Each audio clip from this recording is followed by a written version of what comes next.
after. Doing a Europa, bon.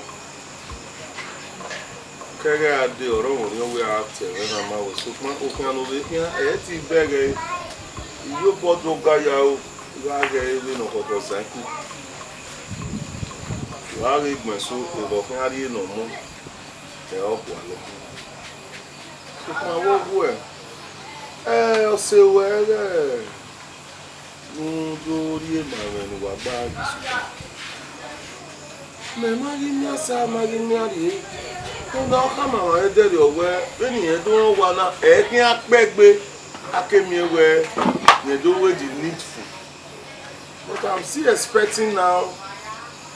At least I don't understand my sister. But no sooner than I knew big. I can't go with big. Manaya Toma. Eke manaya Toma, I don't know. We are part of the man was very nice to me then. When I here in school. I know what they do. Go Benny why I did those many was when one more. Or we are good there. If we explain man or we area. It's so we je. Ereba in Eja where Obi me in a Gualuine. Is that it? No bagger switched off. Or do you? He may say the chest since then. Eh, was Jenna. Probably na ya ye ko. Oh, when I tell where I mean yok be an be we na wo ko. I mean not as I work we are. Men understand. We were dead ok we are ni. We might introducing here where I say where that. Oh no water baba. If you explain me, I want no water. Something is wrong somewhere. Well, no matter what, where the many work we have not to everything, I have to say the truth. You may don't understand the Manik we are Amiakaraname, Amiakaranozi. So a boy or Agi Eda of your mess or work in it or will make your mess if you ever have my work with you school at in Noaya Muso when you guys, but for me, forget about that. For me, being the character of that person, allow where you left it, where you ship, when more over 2 months. For 2 months, my boy.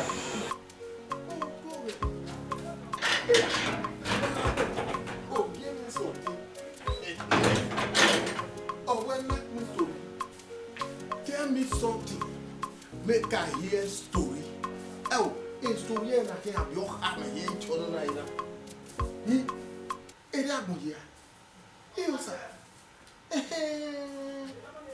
Don't get a yakuta where all my God will be a water.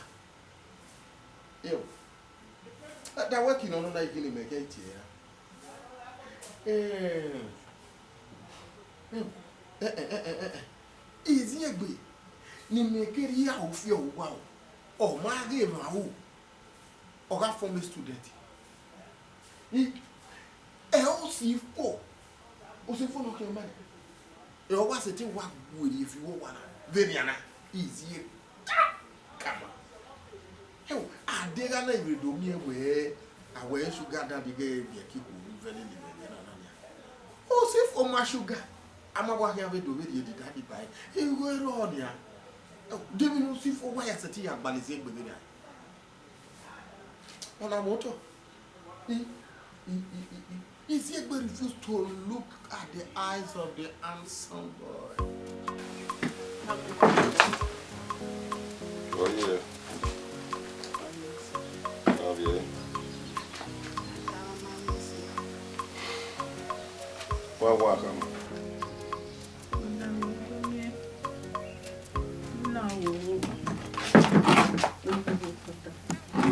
No, brother, no for me, brother. Now, when Maggie made a Maggie, she now will put that now. If we call me, they know who.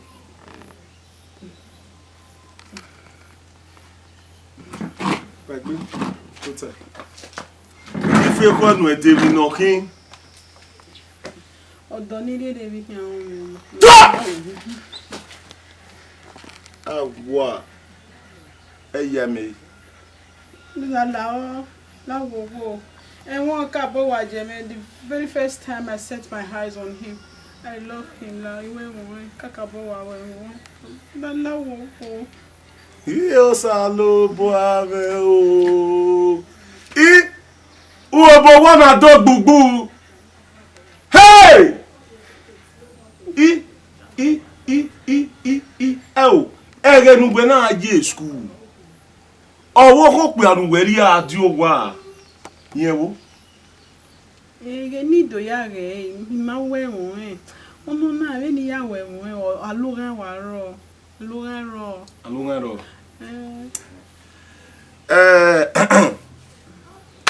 Anyone is a do where iranu kunre. Ekin ya kun wa bo mi. Wa kun akatare e ko we bo ken kekere. Ade we ni obuna won wo bo we obuna di. Iyan bo yo bo wo. O ya gbe defi. Oh! Ona no ve wa gbe ni na. Tomatoes na ya dewe go tabeki. No wa sin ame yo kwa.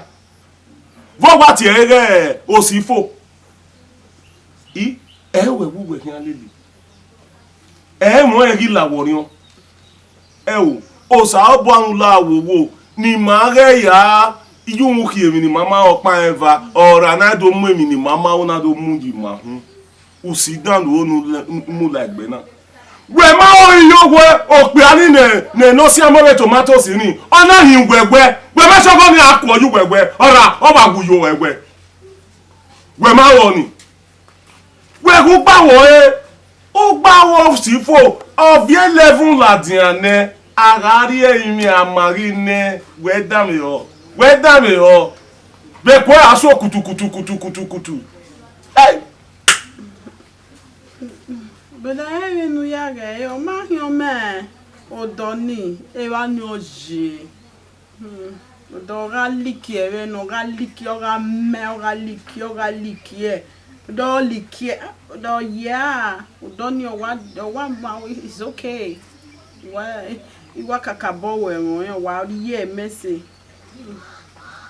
eriga yan we ira no ka we bin no bi era bi ya we gwalo tiyan o we ipesin yan ba fi gbogbo we yan fi pesin yan ma ba ha so to no say almost 12 inches o we yan mu mi ba ju we uga iran wene ona love no gbuwe ototo ye ma me gbo gugwe kekere twena mama ekene love leji love no gbuwe we gbo sifo akara oji afian mero weni kaina ni na ri ege nu ya tuta me we mo agbon wa do ta ma mi me ma ege mu sifo go siwe wa do ta ma mi zieberi pape gbewe ya fi weri ene we na te dere o ahun we na wororo osifo ori ju we hon won yo ma yebe wo ri re a o ma na me ya dore bu wi mario dore igibe yo dore na yin ta ma wo do ni re ohion megbe waruwe iwo toto eni enia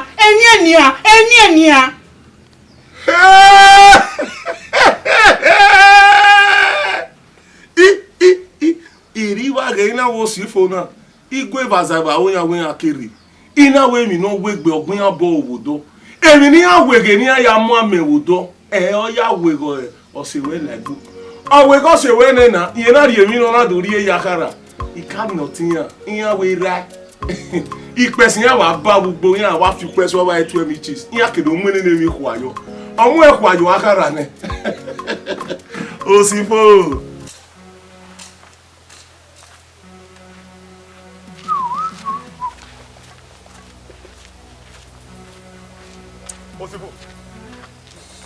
why na even go there ku e we kan la gan oh how there how there e wo me e kini sa la da wo da maka we kan we sa la ko amaka we kawe oh no kan me kan we na emi nu we mu o ru we ni nu we na do bi do pa na ma no la ha na mi aka mu we ni me mu o nu we o se we gbi me sha la sha o we mu ewe o we mu we o sha la ma ko da baba la ko uwe nu we nu ogu we mu o we ni da do ge wo ge ine we mo we o me mo me o ni mo go me o nu mi ana ka mu we na si fo we nu we mu o ni ekere nu ni me mu o nu we opolo se o si fo erujia wajoy na mi we uje ke nujo yawo emi na fiege oteme ni kere na waji go re ma owebe oride onari adesusu bi ye gbe boy onari ere onawo na odo ni ahun me ma ya na agogo uje wo wa na ari emi na fiege uje fiege wo kan ni na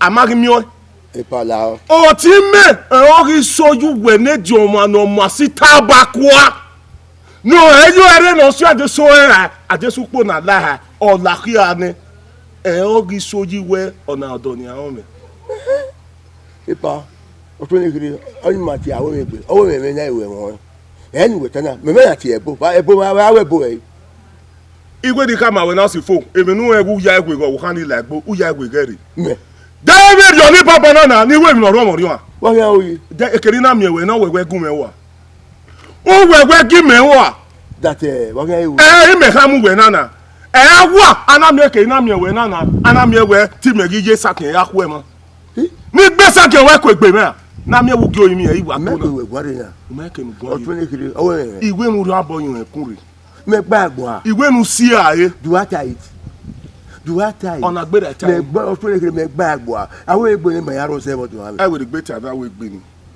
ekenu jo na ya fiege mi nu fiege no ya fiege wo kan ni lagbo u fiege ru we no we gbe bo e ade ekwe emugwe gba na mi ewe obo kan ni ne khiri go bi mi ni khiri e we e wodu ji we ona oho ni me kin ari obi amimi wa mo eri ayo mo la wo to obi amimi ma we abo le kepe o e ka mo we bo bale o wo rin e ba to ni kiri ka mo we ai mu fi banasa we mu wa o si fo ya we mi lo ro won ni o ma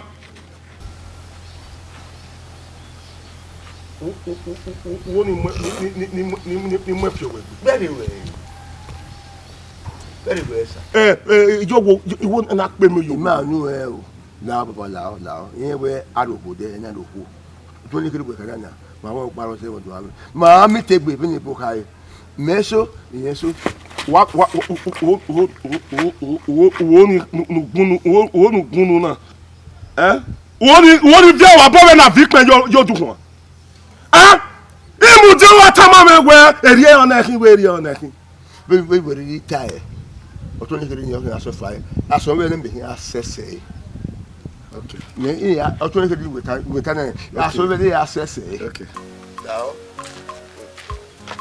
mo yari o si fo pere na o bi yi mo mu gbe gboto o bi yi me no mu gbe gboto mo mu gbe sa ge iwe ni ye kama wewe part 1 na ki o ere na ya se part 3 part 4 part 5 okay I say 7 came at the end of the film a jeri e mata wala ye nai wala ye mo kama we ye na me go e mo mari ye we no ro orin e wo kin awu e no be ri mo yo e me se awu we mi kama we na won abojude eye rugbo fe mawudo eye rugbo bi a to wa afama agire won lana ni edojo bo me mu da ge no ya hu me bo ni won ni edojo bo me wa du eziga na yo ba edo agwa lo ni edo akumo gbogbo o wa la wa no iwa kewa we mi we mu do usile ni gun pa ni oro wo sifu no wa asie ni le oyun ebi no sie yin osie ejo sie yin no wa asie osifu ni wa asie fo wodo ni ewe ni kama dani gugu na Roda did ye mama. Roda, how did ye mama? You got him very honor. Oh, what me when I win me yaremi? Oh, what me? Oh, what me? Where you at me na? Amania. And the I give you one egg. I feel one. I feel one. I feel one. That dog I where wrong? Oh, where me? Yes. Omania. Yes. When you high now, when you tie now. Oma. Ososifo. Oma. Lemi nu pa. When you high now. Even in yata mawe. Oruwe egbori megbe. Oruwe egbori megbe. Uga kume na igi otun we hion pa. We hion pa. Ofone. Ekena na mi vide agbo. Oma. We ahian. Iwari ekene ne na rie ni eme. We ahian. Oba rie ni eme otolo me. Oma. Atagegele. Iya ka wo sifo e dandan awe ama yeke ama. Ima we mi no wi agwege bi ko sabawu. Odo ya gwege we na mi egwe mi agun we giyan ayin ni go na zelu le no ayi school. Afian mero. Èmi ni afege bi ko sabawu ni aya mu we ni. We akin ekena na mi vide. Agbo.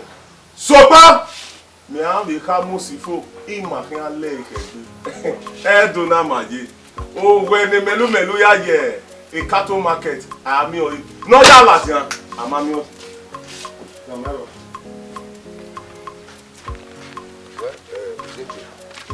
We have Zimbabwe. Because we are happy. Concerning our marriage, man,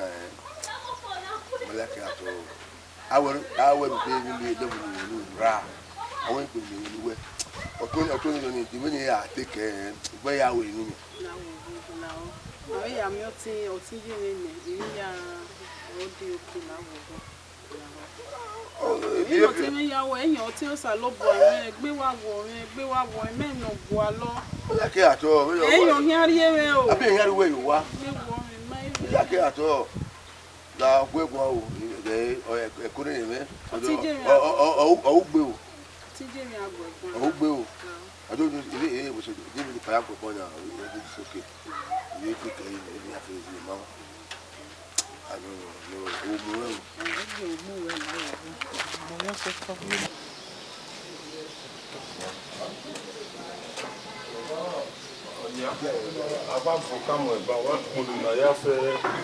Brother.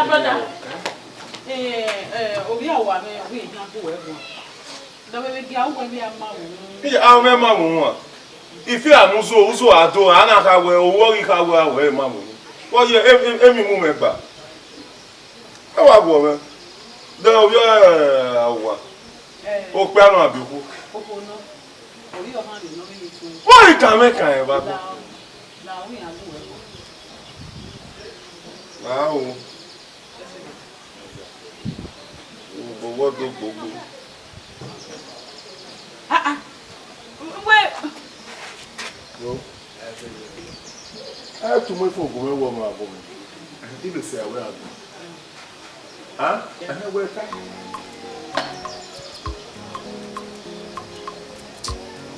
Awo wo ha.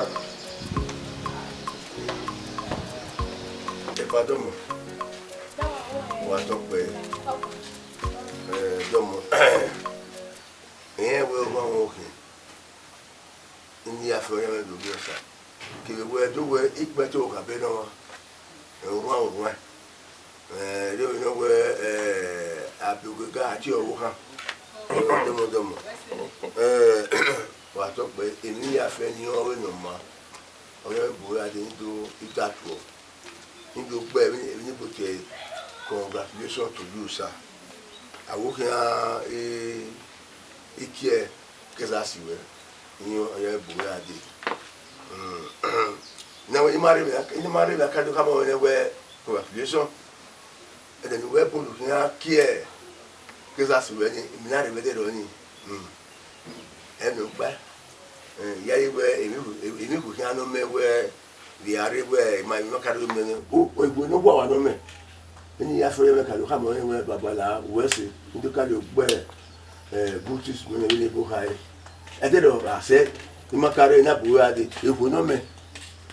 I feel good as I don't. Ama, I don't know what I will. How we go and go? I don't react with time where if one will not will call ya. You know, my thing. So, my man, do I devil where now? Oh, where? Or let you let it or tell me. How many my way will go? baba wo no sa wo no ono mi we o wan ya wo no ma ugbo go ya fe ya be ya bi se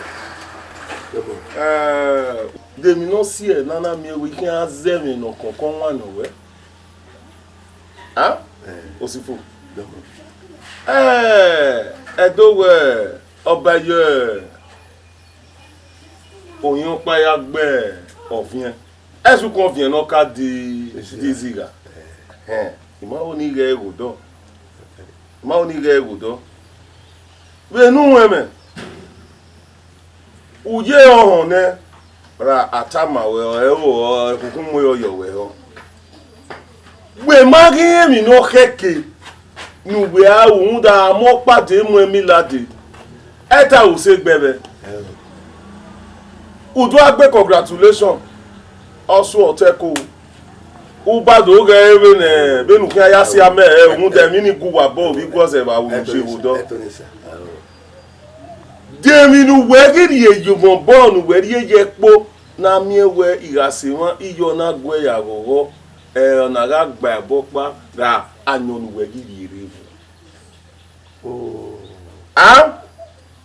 odeno ewe imunu no akoko okoko epomonero akara una de aponsa umarebe deno wa edu gini abi kawe o wa kwere bedroom o me meseba ori okun yin na we rule ona we rule me we ye baba to ko ru wa me we ye na we imi akare ne do ka do itu oni ka ke me o de me wa de egbe ro eni ya fo e ka bu ra ni baba mi gbe ta basa baba la ya bo ima egba no ma fo o lo baba e de do ye ha de ya mu ka to bo ra de baba la after mero we ke pa wa you transfer